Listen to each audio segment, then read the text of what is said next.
All right. Good evening. Welcome everyone. Today is a special day, man. I'm just like 12, 12, 24. So 12, 12 doubled up. That's 24. Favorite some of my favorite numbers for a number of reasons. But again, welcome. Happy holiday seasons. Greetings. Hope everyone is doing well out there. We're almost wrapping up on the end of 2024. So I hope it has been great and wonderful for you and your family. Hopefully you've worked toward your goals, been very, very productive with that, and just enjoying yourself. Make sure when you come in here, you hit the like button. Let's see what we got going on in the chat here. I apologize for being a little bit late. The thing is, sometimes we have a little bit of technical difficulties when you're trying to do some stuff. The computer wants to update. So that's what we had going on. And plus, I want to make sure that I put something good on for you guys when you come out here. Let's see what's going on in chat. Mr. Nice Mobley, hello. Welcome, everyone. Make sure y'all hit the like button when you come in here. We definitely appreciate that. That is most definitely free. So, yeah, I know some of y'all seeing the topic. Some people may be happy about that. Some people may want to reminisce because, we're talking about a legend who plays for a legendary team. That team is not doing well. So this may harken back to the glory days of some of those individuals because it's not looking good for them tonight. But I did put on a little bit of blue for you. I wanted to wear my other glasses, but man, the reflection it doesn't show good on the screen. So that's the only reason I didn't. But I did have that as well too. So, yeah, it's about finishing strong. So you know who I am. I'm Eric Hall, your success concierge. And what I do, I help individuals and businesses maximize the ABCDs of image so that you can go out there and make a good first impression because you don't get a second chance. Because when you don't make a good first impression, you lose chances, opportunities, as well as finances as well too. So I want to make sure I'm putting you in a position to be successful so you can achieve your desired outcomes, individuals, businesses. We do it all over here. So yeah, what is our sin for tonight? So man, it's like where I'm at in the northern hemisphere because I know I have people who tune in here. They're in the Caribbean, they're in UK, they're in sometimes Africa, warmer climates. So we're coming up on cooler weather here. My people in South America, y'all are switching, so it's starting to go to summer there. We're 9 days away from winter. So I wanted to have a nice fragrance. I'm like, okay, we got somebody who is a playmaker, someone who definitely makes it happen. I was like, what would they wear? So came up with none other than Tom Ford Tobacco Vanille. In this bottle here, you can't see the label, but it is Tom Ford Tobacco Vanille. This is a classic fragrance. I really love this. It is a boozy tobacco smokery flavor fragrance, but it also has that vanilla that adds a little bit of sweetness as well too. So this right here is good for cooler weather, evening time. Definitely for the more mature, distinguished gentlemen. Because when you think of tobacco, um, you have people they smoking cigars, they're doing business, they're doing those type of activities, and that's typically associated with more mature men. So, can a younger person pull this off? Yes, but it's definitely going to have to depend on your style, personality, as well as how you adorn yourself. So, this is more laid back, sport coat, leather, relaxation, that type of thing. If you're going to do jeans and t-shirts with this, you definitely want to throw on like a leather jacket or cardigan, some over the top to add a little bit of sophistication to it. That's what kind of fragrance this is right here too. So again, scent of the evening, time for tobacco vanille. Is that time of year, so that's what we're doing over here. So yeah, I've got the Cash App on the screen here because for individuals who want to check me out, want to donate to the channel, you can definitely do that as well. That's definitely a good way to also send your questions in because I want to make sure that we add value to what you do, what we do over here. And so that's what we got there. But we're going to go ahead and get into the topic. Um, we talked like y'all see the individual what they're going to be talking about. We're talking about the playmaker, Cowboys legend, NFL legend Michael Irvin, and it's about reputation preceding yourself, right? And so reputation is like another way of saying image or what people think or perceive of you, right? So remember the components: appearance, behavior, communication, digital footprint, right? And so over time, that may change and that could be good, or you could have some really, really good qualities, but also too much of any good thing makes it a bit of a challenge. And it's exceptionally true for like really, really talented individuals because, especially as the individual that we're talking about this evening, for someone like that to play football or play a combat sport at a high level, go and do dangerous things, put their body on the line, that takes a certain individual, right? Certain level of confidence, certain level, some people may say cockiness, arrogance, belief in self, right? Which is good, but also too, that can also lead to some other negative impacts or negative outcomes as well too. So, but also too, like as we're learning and growing, we mature as individuals, we mature as businesses, things are going to change, right? So we may have to shift those areas, shift some of those thoughts, some of those perceptions, because again, what helped us be successful last year, that may not help us be successful this year. What helped us be a great business in the past does not necessarily predict the future. So we have to constantly be learning. We have to constantly be growing, constantly changing. And again, it's not like 360 shifts, but it's just as some would say that 2 millimeter shift, that constant shift, that constant growth as we continue to grow and move forward. But yeah, when you don't do that, when you hold on too much, it could cause loss of life, loss of connections, loss of finances, right? So again, we want to keep constantly growing, learning, and we're going to jump into this case study. I really enjoy these, especially some of the people and topics that I have this evening, as well as how we have lined up. But we're going to go ahead and get into the topic here. Let me take this off so y'all know. Y'all see what there, and let's see what's going on in the chat here. See, welcome everyone. We got that there. And I definitely appreciate everyone tuning in. We've been having some great feedback, some great interaction from some individuals, listeners tuning in, great questions, and I definitely appreciate all of that as well too. But we're going to go ahead and get into the topic here. Let me pull this up, make sure it's flowing the way I want it to flow. Let's go to the screen share here. As I said, StreamYards, they've been doing a lot of updates and changes. So still getting that situated. So let's go over here with this here.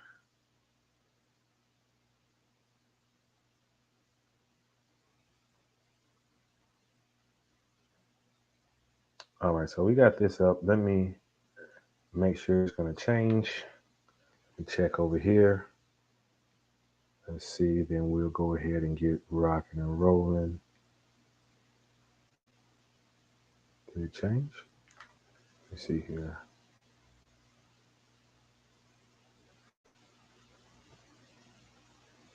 Not changing. Give me 1 sec. Okay, there it is. It is. It is changing. Okay, it may be a delay on my phone, so it is changing, and we're going to go ahead and get started. Excuse me. Yeah, it's kind of warm here, wintertime, so I got to stay hydrated. You should as well too, whether you're in the wintertime or you're in somewhere else. But we're gonna go ahead and get into this. All right, so I am Eric Hall, your success concierge, and today our case study is on your image precedes you. We're going to do a case study on Michael Irvin. So let's get started. And as always, as a disclaimer that I always give, this is also based on public information. So any errors or missteps is not intentional, is not intended to be malicious, malign, such and so forth. It's just to be factual as well, too, as factual as possible and as accurate as possible as well too.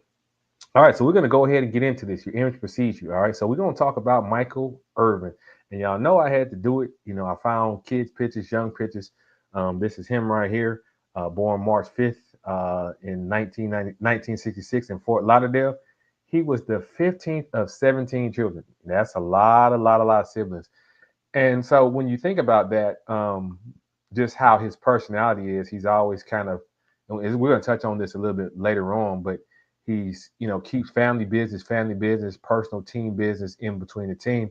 And the people around him respect him for what he does, respect him as a teammate. And of course, he has exceptional work ethic. So that could definitely be a product of, the upbringing and having a large family of siblings, because you have to learn conflict resolution when you have that many people around as well too. So attended Piper High School in Sunrise, Florida. He later on went to St. Thomas Aquinas, as you see here on his shirt, and that's where he became a football star. And he was heavily recruited by the University of Miami, or as they like to call it, the U. All right. So he went there. There's him with Coach Jimmy Johnson there, and he had 3 very good years. He was All American all 3 years. Freshman, second team; sophomore, first team; junior, second team. But those are some of the numbers that he put up as a freshman: 46 receptions, 840 yards, 9 TDs. Sophomore, 54 catches for 868 and 11 TDs. And then as a junior, 44 catches for 715 yards and 6 TDs. So after his junior year, he went on to declare for the NFL draft. All right, but some of his career highlights, as we said, that's him with the Oranges. Michael Irvin, wide receiver for the University of Miami Hurricanes. As I said, already 3-time All-American. Some of the records he set at the time: 143 career receptions, 2,423 receiving yards, 26 touchdowns. I know some of those records have been broken by Santana Moss, but before we have the format that we have now, um, you know, different games meant different things. There was no tournament like they have now. So he played in the 1988 Orange Bowl, which helped them win the title over the Oklahoma Sooners. Had a big game, 73-yard TD in the fourth quarter to put his team, the Hurricanes, up. So Michael Irvin is known as the playmaker because he makes crucial catches, crucial plays at crucial moments in the game, and he started that at a young age. So after that success, he declared for the NFL draft in 1988 after his junior season.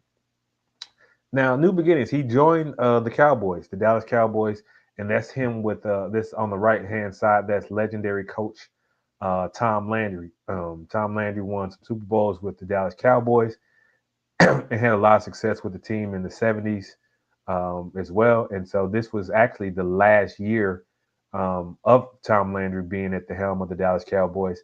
And, this was the last draft that Tom Landry had. And consequently, Michael Irvin was the last player to play for Tom Landry, left in the league when he retired. And so he was the 11th pick in the first round. And, Tex Schramm, legendary front office personnel person, he stated Irvin was going to bring the Cowboys' return to the living because during this time, the Cowboys were not doing well. So one of his highlights of the year, he had 3 touchdowns in a win against the Redskins at the old legendary RFK Stadium. And he became the first Cowboys receiver as a rookie to start on open day. And that had happened in 20 years. Now, the Cowboys finished 3-13, but he led the NFC with 24 yards per catch. That means every time he caught the ball, on average, he was getting 20 yards. Because I know we have some people who are not as versed in football, so I do want to break that down to you as well too. All right. So like building the foundation from 89 to 90. So the Cowboys hired Jimmy Johnson, as we saw earlier. That was the coach of the Miami Hurricanes, and so Irvin had a relationship and history with him. But in 1989, he only played 6 games due to an ACL injury, but he was on pace to have 1,000-yard season. All right. Now it was a big deal back then. Now they play 17 games, but before they played 16 games, physical games. So 1,000 yards was a big deal for a season, right? So he had 26 catches, 378 yards for two TDs, and he was after he had that injury in October, he was placed on injured reserve, and he didn't play the remainder of the '89 season, and then he didn't play the first 3 games of 1990. So he got off to kind of a decent start, slow start. He didn't make his first catch till the 7th game of the season, but again, he finished with 20 receptions for 413 yards, 5 TDs, and again, he averaged a large amount of yards per catch, 20.7. But Cowboys, they made some offseason moves. All right, so before Irvin was injured, they talked about trading him to the Raiders. Well, at the time they were, I can't remember if they were in Oakland or Los Angeles. They've moved quite a few times. Now they're the Las Vegas Raiders. But yeah, they wanted to trade him to the Cowboys. There was a former Dallas offensive coordinator, David Schuler. He thought Irvin was slow and not a team player, so he wanted him traded. And so they were on the cusp of doing that. But Al Davis, then owner of the Raiders, if you don't know Al Davis, very controversial, very um, anti establishment type owner. But he said, "You sure you want to do that? Who's going to catch passes for you?" And then at the time, Cowboys had young Troy Aikman on the team. So instead, Jimmy Johnson traded Herschel Walker to the Vikings. And this was like, they call this one of the biggest swindles in NFL history. The Cowboys traded players and then got draft picks, but they were conditional draft picks as well too, contingent upon the Cowboys keeping those players. But Jimmy Johnson released them or cut them, and so they got those conditional draft picks. So some of those picks led to, you know, Hall of Fame running back Emmitt Smith, uh, defensive tackle Russell Maryland, who was just a monster on the inside, Clayton Holmes and Kevin Smith, the defensive backs, and I believe he's in the Hall of Fame as well too. But Darren Woodson, he was one of the top safeties in the league for many, many years as well too. So David Shula did not last long. They replaced him with Norv Turner, who believed in Irvin and felt like he was going to be a superstar in the new system. All right, so very next year, Irvin had a breakout year. He helped the Cowboys reach the playoffs. He made his first of 5 consecutive Pro Bowls, and he had 7 100-yard games, which is a franchise record. And he finished the year with 93 receptions or catches, which is second in the NFL that year, 1,523 yards and 8 TDs. Cowboys finished 11-5. They made the playoffs for the first time since 1985, and they won their first playoff game, but they lost in the divisional playoffs. All right, but then the good things started happening. The Cowboys went back to back. They won back to back Super Bowls in '93. Um, Irvin finished with 6 receptions for 114 yards. He had 2 TDs in the span of 18 seconds, which is remarkable. On the year, he had 78 receptions or catches for just under 1,400 yards and 8 TDs. And then the following year, followed up with 88 receptions for 1,330 yards and 7 TDs.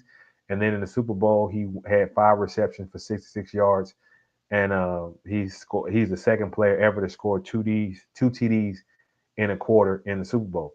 So the Cowboys were on top of the world, but there were some internal things going on. Jerry Jones got rid of Jimmy Johnson, fired him, felt like he could win, and so he brought in Barry Switzer. So some other things that happened as well too.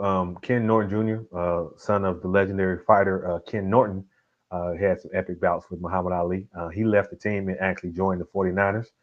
The Cowboys finished 12-4, first in the NFC, and Irvin had another good year: 79 receptions, 1,241 yards, 6 TDs, and the Cowboys won their divisional playoffs, but they lost in the NFC Championship game to the 49ers.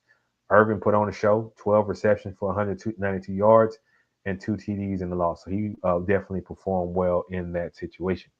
Now, they were back on top the following year, but one of the things that they had is like they had one of the worst drafts ever. They called it the backup draft because they did not get a lot of good players. The team was still strong as they had 10 Pro Bowlers on the team, but Irvin had probably his best season of his career. Had a franchise record: 111 receptions, 1,603 yards, 10 TDs, 1,100-yard games. In the NFC Championship game, he had 7 catches for 100 yards and 2 TDs. And then he had 5 receptions for 76 yards in the Super Bowl, where they did defeat the Pittsburgh Steelers.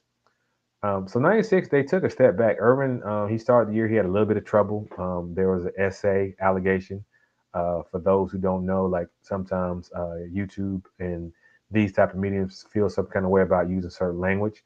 But essay is generally a crime or allegation against a woman, that manner. So you can use your own idea for what that means. But Skip Bayless, who we've talked about, he wrote a book about some of the things that went on in the Cowboys season, and that led to some of those allegations coming out.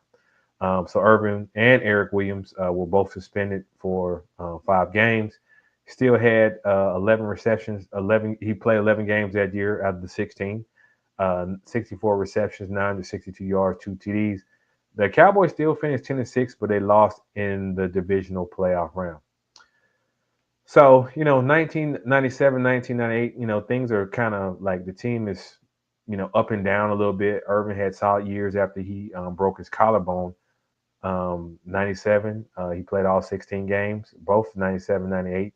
96, 7, he had 75 receptions, 1,180 yards, 9 TDs. But the Cowboys only finished 6-10. Then in 98, he had 74 receptions, just over 1,000 yards, 1 TD. The Cowboys finished 10-6, and they lost in the wild card game. And so around that time, that was an interesting thing because Jerry Jones had the opportunity to draft Randy Moss, who would have been good for the Cowboys as Irving as his was getting up there in age and having some injury problems, but he didn't.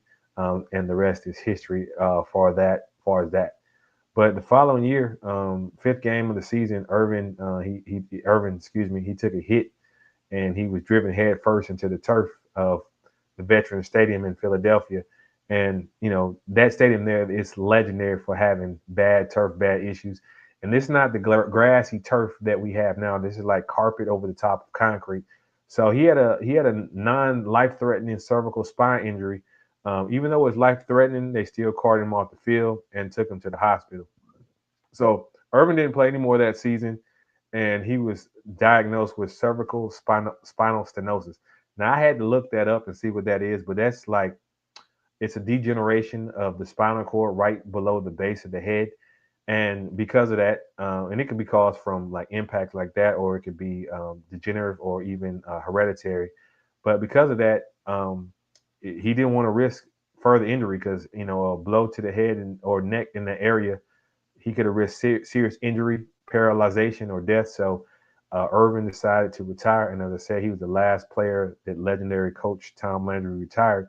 What's interesting is Irvin was injured before Tom Landry passed, but Tom Landry passed in 2000, just before Michael Irvin had retired. But man, this man here, he had some great accomplishments in the NFL. He finished with 750 receptions, which is tied for 30th all time. Just under 12,000 yards, tied 21st all time. 47 100-yard receiving games, eighth most time. Um, Most tied with Torrey Hope from the Rams' greatest show on turf. But he was the MVP of the '92 Pro Bowl, 8 receptions, 125 yards, and TDs. Cowboys had some of their most successful years during that time. They won 6 division titles, 3 Super Bowls, and even in the playoffs, he had 6 receiving yard games, which is 2 behind Jerry Rice for the top spot. And then just overall playoffs, 87 receptions, 1,315 yards, and he's second to Jerry Rice, who has almost double that, 151 receptions and just over 2,200 yards. But from 91 to 98, that's typo, excuse me. Those 8 years, he had 7,000 yard receiving seasons, and he had just over 10,000 yards, which is amazing. But he was honored for a lot of the things that he did. So 2000, he was inducted into the University of Miami Sports Hall of Fame. Him, Troy Aikman, and Emmitt Smith, you see them together. They were called the Triplets here in Dallas. They were inducted to the Ring of Honor in 2005. And then he was also one of the top football players in the history of Florida high school, along with his teammate Emmitt Smith, who's also from Florida, and then other icon Rick Casares, and if you know Jack Youngblood, uh, very tough defensive player as well too. All right. Also in the NFL Hall of Fame, he didn't make it on his first year of eligibility, which is interesting because like one of the hardest Hall of Fames, professional football as well as baseball or NFL football and Major League Baseball, basketball, it's not. It's a little bit easier, but so a lot of great players don't make it on their first shot. So he made it on his third year of eligibility, February 3rd, 2007. Thurman Thomas of the Buffalo Bills, y'all might remember. Bruce Matthews, yeah, that's Clay's daddy. And he was inducted on August 4th, 2007. And then he actually got his ring at halftime on October 14, 2007, when the Cowboys played the Patriots. And so one Hall of Fame I haven't been to is the NFL Hall of Fame. But during his speech, he proposed that Roger Goodell have all drafted rookies to the Football Hall of Fame so they could get a better understanding of football history. But the one thing that we want to get into and really talk about is, Mike Irvin, for some of his things he did on the field, he did have some challenges in his personal life and also out off the field as well too. So in '96, we talked about earlier where himself and Eric Williams, they were suspended because while they were under the influence of cocaine, there was a Dallas cheerleader who alleged SA and alleged that it was videotaped, as well as there was a weapon involved, a firearm. And so the allegations came right before the NFC division playoff game, overshadowed the game despite their denial. But the young lady, she recanted and pled guilty to perjury and filing a false police report.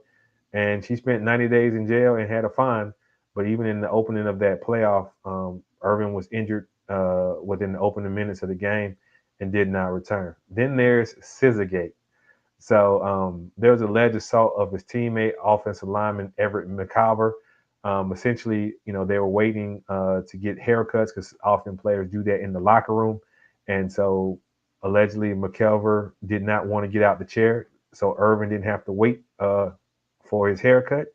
And allegedly he stabbed McCalver in the neck, barely missing a major artery. But again, Jerry Jones, the deal maker that he is, he brokered a settlement, and so they didn't press any criminal charges and did not have any comment further on that. All right, and so he's been arrested a couple of times as well too. 2001 felony possession of cocaine. He was in a unnamed woman's apartment. They had a warrant. I don't know if it was for him, but just for the location. When the police forced entry, they did find drugs, paraphernalia, and other things, but the charges were later dropped. 2005, he was speeding and he was arrested because he had an outstanding warrant for not paying a speeding ticket.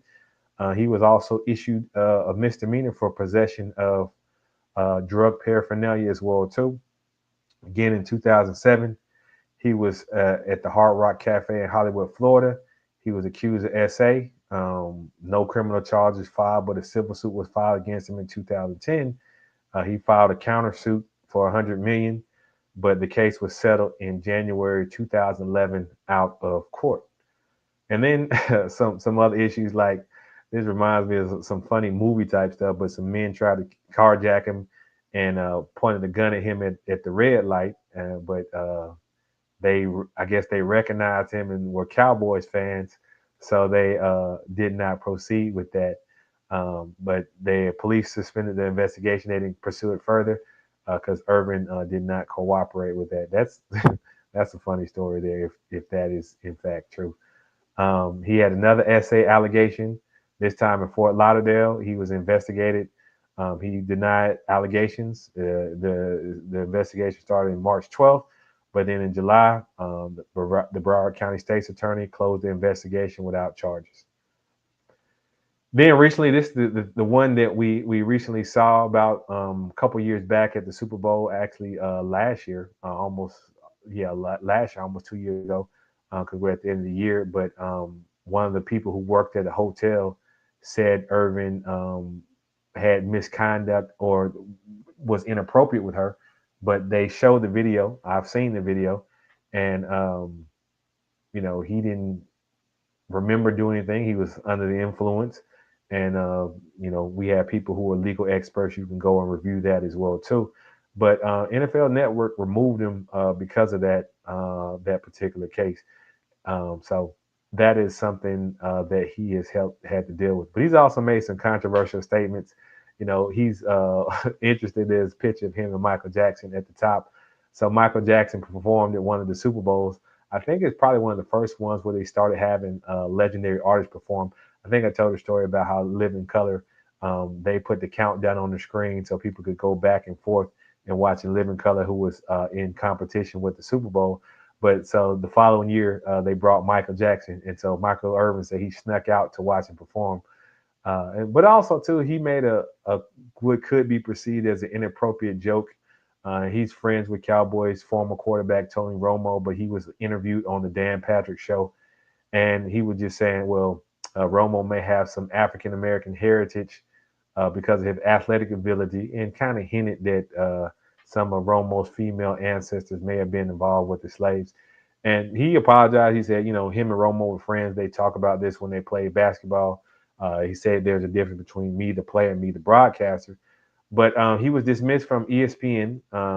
But later he rejoined ESPN Radio in 2008. 11 months later, and he was there until his contract expired. So he was at ESPN Radio here in Dallas. All right, so entertainment, you may have seen him. Deacon Moss from The Longest Yard, very interesting movie there. He was in season 9 of Dancing with the Stars. He finished 7th. He was also in the film Jack and Jill with Adam Sandler. He's appeared on Pros and Joes. For those who don't know, I really enjoyed that show actually because it was a show about typically retired athletes, and then they would be the pros, and then regular guys would go up and compete against them, whether it was football, basketball, baseball. It may have been hockey, but those are the main ones I remember. And then he was also on the TV show Slammer Jam. He had a supporting role. It's a basketball movie. He's a sleazy agent. And of course, you've seen him on various sports programs, ESPN First Take, NFL Network, those type of programs as well, too. But some of his investments, Elite Football League of India, that's one, and they want to kind of steer some of the rugby players toward playing football. This is the matchup there. It's not really as prominent or gained that much traction yet. And then he has some other investments too. But personal life, he's been married to his wife going on 34 years now. They've been married since 1990. He has him and his wife together have a son, one daughter, 2 sons. And then he has a daughter from a previous relationship. And you see that's his daughter. That's her there on the plane as well, too. But what I really like to talk about, especially when we do these types of stories, is the growth. So Irvin, despite all his troubles, he became Christian, and he really, because of his relationship with former teammate Deion Sanders, and also in the Dallas area, T.D. Jakes was pastor as well too. So along with those two, he turned his life over, and he said it took me 40 years to realize the hand that God had on me. I did almost every bad thing you can do, but it's through the power of God I can live this life. And also, too, Irvin, as I said, he had 16 other siblings. He had an older brother who was homosexual and who died of stomach cancer in 2006. And Irvin admitted to suffering from phobia of that, based on, the relationship with his brother. And so he said that's one of the things that led to him womanizing. And so, like, doing his plan is, but he eventually began to accept it and not only develop love and understanding, but empathy, not only for his brothers, but his brother, but other people who live that lifestyle as well. But impact, man, Irvin, they changed the rule because he was 6'2", 207, fairly large for a receiver. You do have the gamut, some large, some small, but he used to punish defensive backs, pushing off and whatnot. But the NFL changed that rule, and then again, he was the emotional and vocal leader of the Dallas Cowboys. And when he retired, he owned or tied 20 of the team's receiving records. One of his teammates, Daryl Moose Johnson, he said Irvin was the hardest working guy on the team, who was the guy who made some wrong decisions, but never took anything public. He never spoke out against anyone on our team. He wasn't a problem. He was more of an inspiration. So again, as I said, Irvin is very passionate.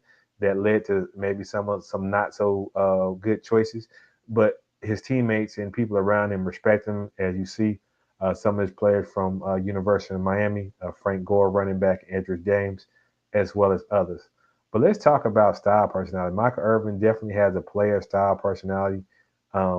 This leather jacket looks like Fonzarelli. All right, he always has some flair and some pop in his suits, so he's always well dressed. But definitely has player style personality. That's how he behaves as well too. And then behavior, he's hardworking, he's passionate, and he's sometimes erratic. He sometimes makes some questionable choices, but again, that's just him being in the moment, and that's allowed him to be successful at what he does right here. So you see him celebrating in the end zone, see him at University of Miami, and of course, that's one of his championship rings. Communication, digital footprint. He speaks well, he's bold, and he can be controversial in some of the things that he does. So I put those two together, and again, this is my case study on Michael Irvin. Like, comment, share, subscribe.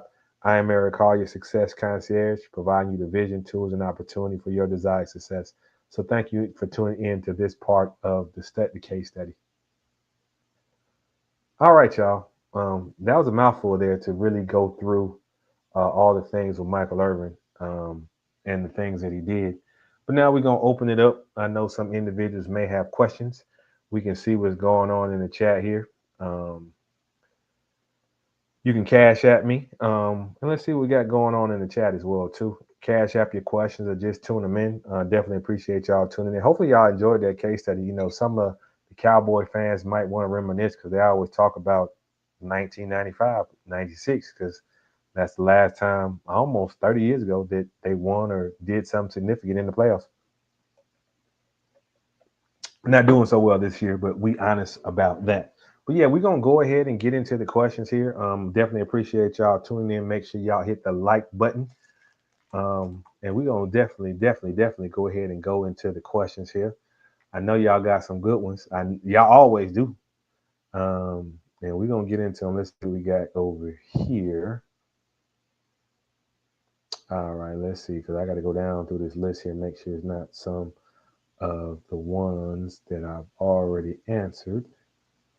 Let's see here. All right, let me go ahead and get this one out the way. All right, excuse me. What are your thoughts on the Jay-Z allegations? Well, that's what they are. They're allegations. And so one thing I've come to realize as an individual, as a human being, as a person who's been, around situations, been around people, they're allegations. And I don't like to speculate or prejudge. We have people who are very good, like you can check out the lead attorney. You can check out AB to the seventh power. These are people who do legal commentary on these matters. So I know Jay-Z has come back with some comments, and right now they're allegations, right? And so are the allegations true? I don't know. Could they be false? They very well could be. But I will say this for me, because I've seen too many times where certain things are said to be true or they're not, or certain things have come and surprised me. And so I'm the type of person I like to take somewhat of a neutral approach to these things and then not speculate on what ifs per se. But then once some of those things come out, if there's a court trial, if there's an adjudication, then I can make comments based on that. But just from what we see so far, it's alleged that he's engaged in some inappropriate behavior. I know he was close to Diddy, who y'all constantly remind me of because I've done case studies on both of those gentlemen. But we just got to see how those type of things play out. And so like I can't really speculate on one way on the other on what that is. But I will say this, these are the type of things you can't really take lightly. They have to be addressed, and hopefully they will be addressed in a manner where justice and truth comes out, and then there can be proper remedy once that is determined. So yeah, thank you again for that question. Y'all be trying to get me with these controversial takes, but I'm here for it. So let's see what else we got here. See what else we got going on in the chat here. All right. All right. So what are some good fragrance notes for cooler weather? This is actually a good question. I always let individuals know, right? Because people say, well, why do you have so many fragrances? Again, I always tell people they need 6 basic fragrances. Some can cover both or multiple parts of the year. You need some for summer, spring, winter, fall, uh, signature scent, and date night. All right. So now we're in the fall season and it's cooler weather. And I always say there's certain fragrances or certain notes that do better in cooler weather that don't do as well as the summer weather or warmer weather, and vice versa. So for the wintertime, what do we want? We want gourmand. Those are like some of the sweeter, syrupy type fragrances. Those are called gourmands. So those are some great notes for this time of year, good for date nights. And then you can have stuff like tobacco, caramel, peppermint, all those type of things, warming type fragrances for this time of year. So I already gave you a good one for the gentlemen, Tom Ford Tobacco Vanille. For the ladies, you can go with YSL Mon Paris. That's another good one as well too. Uh, for cooler type of weather. So, but yeah, you definitely want to be mindful of that. Be mindful of your environment, where you're going to wear these type of things, and of course, what is the message that you want to send. So, yeah, that is that. Okay, y'all, we got a sports question. Would it be good for LeBron to be traded to Golden State Warriors? So you have to define good in a sense that, okay, there's a lot of narrative around, player status in the history of the game. And would it be good for LeBron to go to Golden State? I don't know. Well, so the thing is this, because Golden State, they're doing pretty well. Where does LeBron fit into that team, and will it disrupt the chemistry? I know he probably wants to play with Steph. He may want to play with Draymond. But as we've seen, when teams come together, that does not necessarily guarantee victory. Now, in order for him to go to Golden State, there would have to be a trade. So Golden State would have to have some pieces that the Lakers want. Also, too, the salaries have to match up. I think LeBron is making close to $45-50 million a year. So Golden State, with either one or a combination of players, or even if they had to get another team involved, would have to send the subsequent amount of salary to the Lakers as well, too. So what would be the purpose of LeBron going to Golden State? He may want to play with Steph Curry. Okay, they played together in the Olympics, fine. But if you do that, they have to deliver a championship. Like anything less than that is just a waste, so to speak. And then you have to ask yourself, if LeBron goes there, would he definitely be the top player? Would he be the MVP? Would Steph yield to him the way he did to Dwayne Wade, or even maybe Durant? We don't know. There's so many wild cards in that. So it's yet to be seen. Right now, LeBron is taking a leave of absence. I don't know what he's doing. Some people are alleging that he's going down to Miami to get a little boost, so to speak. But he's currently taking a leave of absence for personal reasons. So we'll see how that plays out. But um, some people, they want to, see like LeBron and Steph play together. I don't know if that's necessarily a good thing or not. But what's the narrative that you're trying to reach? You're saying that for one, LeBron has a no trade clause, so he have to waive that and welcome, being traded to that particular team. So they're gonna have to come up with a good story why that's a good idea. Rich Paul said they tried to do it last year, but he nixed it. But we'll see. Right now, it's just speculation. But again, when you make big moves, you have to deliver. And one thing we've seen with LeBron James, even if he's won every year that he's everywhere he's gone, typically the first year they don't win, right? So his first year in Miami, they didn't win the title. They lost in upset fashion to the Dallas Mavericks. First year back in Cleveland, they didn't win against Golden State. First year in LA, they failed to make the playoffs. And so again, if we're following that trend, the trend is he may go to a team, but they don't typically win the title the first year. So take that for what it's worth. And again, he's up in age as well too. So we'll see. All right, so let's see what else we got right here. Uh, let's see now. Okay, this is a good question right here. I did something out of the box, fashion wise, and people liked it. Should I change my wardrobe? So, this is a question I get sometimes because maybe someone gets gifted something, or they try something different, or someone suggests something and they get a different outcome. So, my question to you, right? Because again, you did something out of the box. Does that necessarily fit your style, personality? Because yes, you may have gotten that outcome, or you may have gotten that, oh, that's different, that's nice. Okay, shock effect, cool. But are you willing to do that on a consistent basis, right? Because when I look at changing someone's wardrobe, when I look at style, personality, I look at, okay, how much can I shift the person, and are they going to be consistent with it? So it doesn't matter if you get a new wardrobe if all it does is sit in the closet.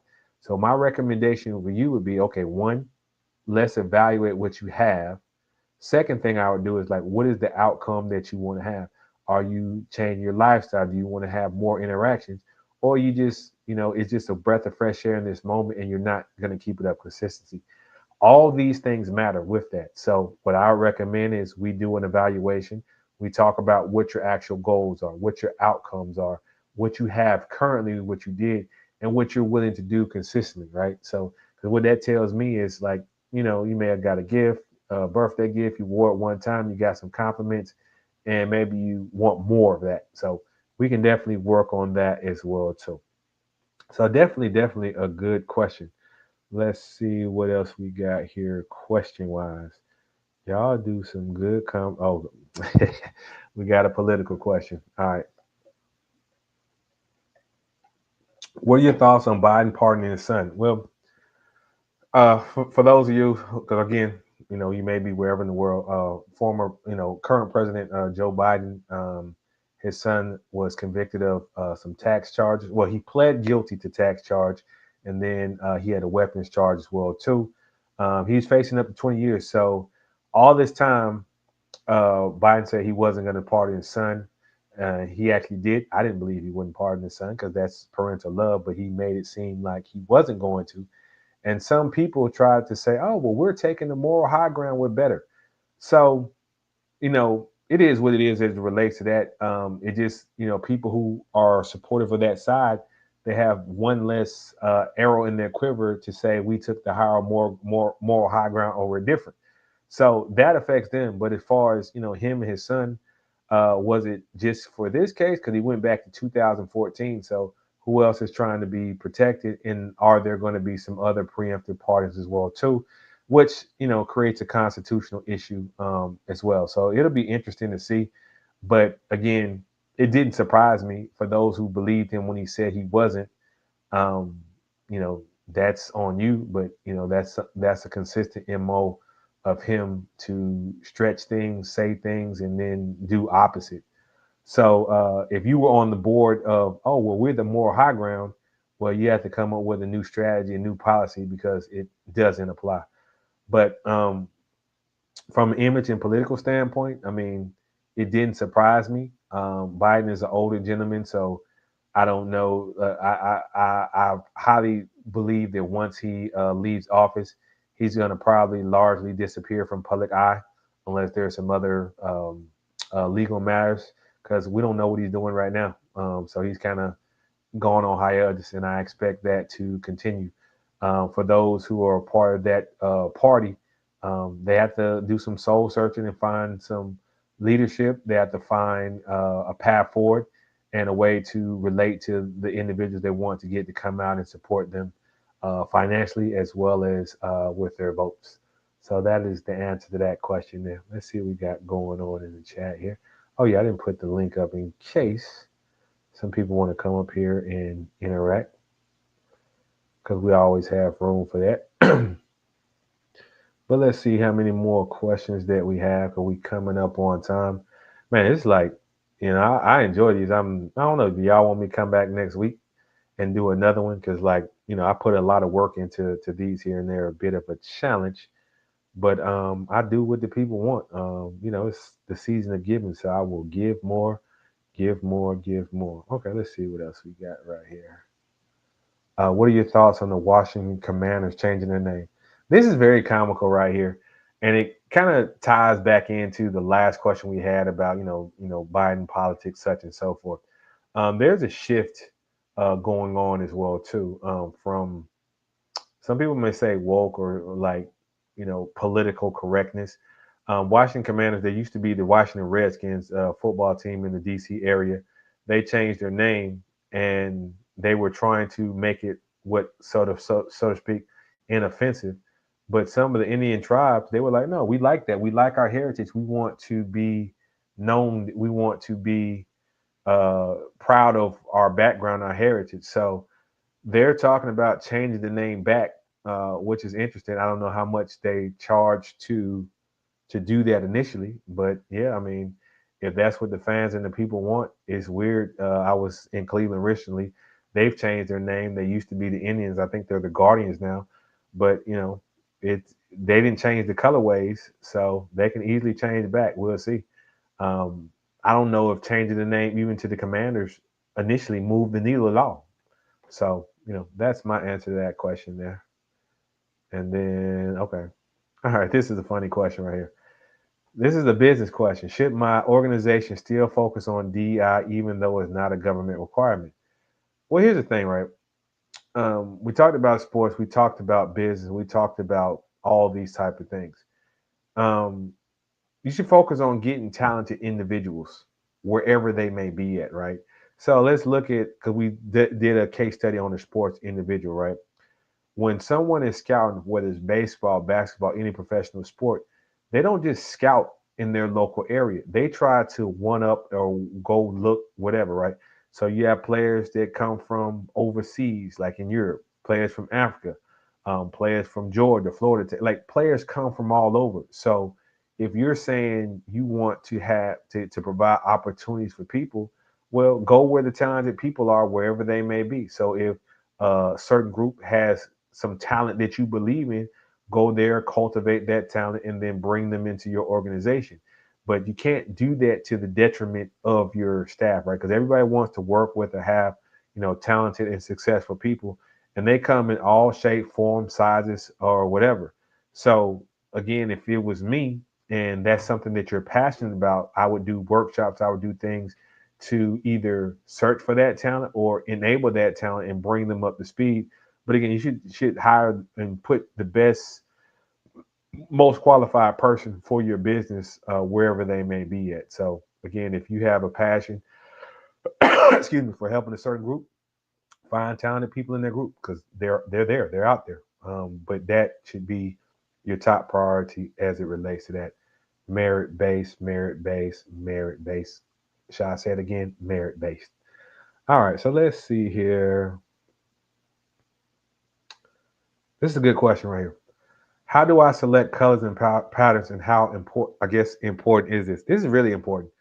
I get people asking me all the time. It's like, oh, I like this style, I like this look, but the color doesn't go with their skin tone. So, long story short, you have individuals who have warmer skin colors, hot, or they're warmer color or cooler color, summer, fall, such and so forth, right? And so me personally, I know there's certain colors that I avoid. I avoid like oranges, certain beiges, whites. Why? Because my skin is brown and it will make me look like one monolithic thing, right? Same is true with patterns because patterns frame things. So what area do I want to highlight? Do I want to highlight my midsection, my arms, my legs, my shoulders? So colors and patterns all do those things. So you can't just say, well, I like this style. I like this right here. We got to make sure the color scheme is right. We also have to make sure the pattern's right and suitable to your frame as well as to your figure. So you definitely want to look at that. So it's not just I see it all the time. People get stuff because they like the style, they like the material, but the color does not suit them. All those type of things we got to take that into consideration as well too. So that is definitely a good question as well. Well, let's see here. Yeah, I'm starting to lose, not necessarily lose my voice. It just I think my throat is a little bit dry. But let's see what else we got here. And if we don't have any, let's see what's going on in the chat, man. I definitely, like I said, hopefully y'all enjoyed this case study. Definitely appreciate y'all coming out. Um, we getting ready for the holiday season. So, some people are going to be traveling. So those individuals there, cheers to you. Coming up on the best season of the year, which is winter as well as Capricorn season. But hey, I thank y'all for tuning in. If we don't have anything else, I'm gonna go kick my feet up, relax, enjoy some candles, some Nat King Cole, get some relaxation in. But I thank y'all for tuning in. We are out. I'm Eric Hall, your success concierge, providing you the vision, tools, and opportunity for your desired success. So good night, everyone.